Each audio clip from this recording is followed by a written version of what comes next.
Oh, hey! Didn't see you there. Today we're going to be talking about North Korea. And did you know that they live on the,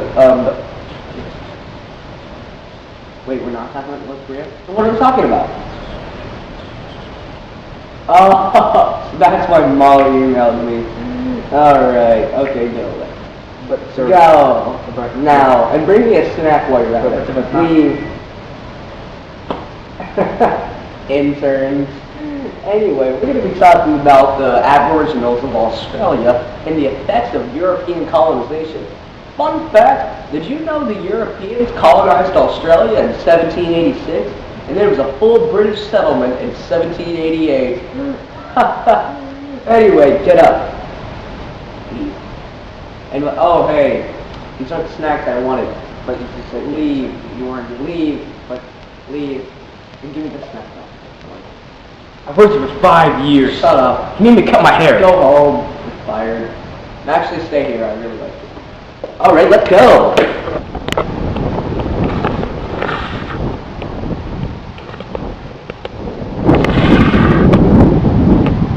As the British moved into Aboriginal territory, there were multiple clashes between the two groups.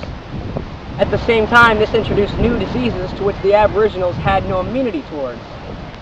This alone killed more Aboriginals than all the clashes combined.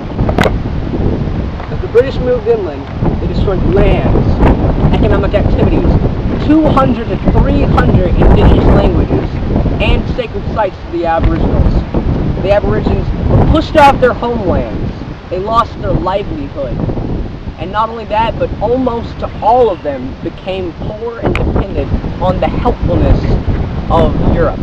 I use the term helpful loosely. By 1921, only 62,000 Aboriginals were left in the country, and today, only 6% of the population are pure Aboriginal. Good job, Europe. In the beginning of colonization, where did cup come from? Anyway, in the beginning of colonization to present time, the ideas towards the Aboriginals have changed drastically. In the beginning of colonization, the people that colonized them, Britain, thought them to be a backwards, primitive race that need to adapt to white ways for their own good. But now we realize that we destroyed a complex and well-adapted culture, and we feel remorseful for it. And by we, I mean Britain, because I didn't do it. Anyway, hey, intern, we're done now, right?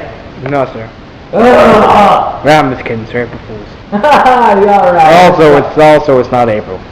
Oh, you're fired! No, I'm not. Oh, yeah, I don't have the power for that. Let's go to the next one. Alright, cool. Sir, we're rolling, sir. Oh, we are? Oh, okay. In February 2008, Optimus Prime Minister Kevin Rudd issued a formal apology to the mistreatment of the Aboriginal people on behalf of the government. Way to go, Prime Minister. Way to go.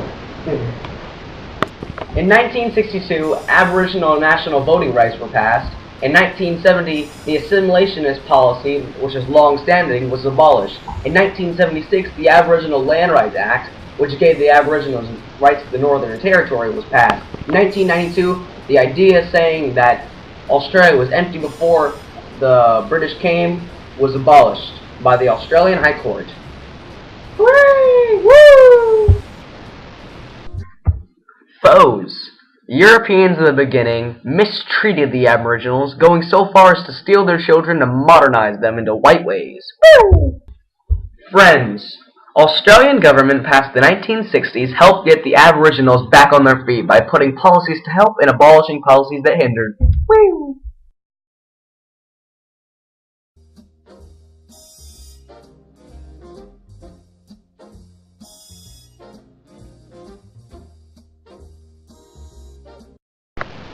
Okay, well, by the way, they're live, and they're not dying. Is that good, intern? Think it's a good ending? Yeah, not bad, not bad. Alright, let's get out of here.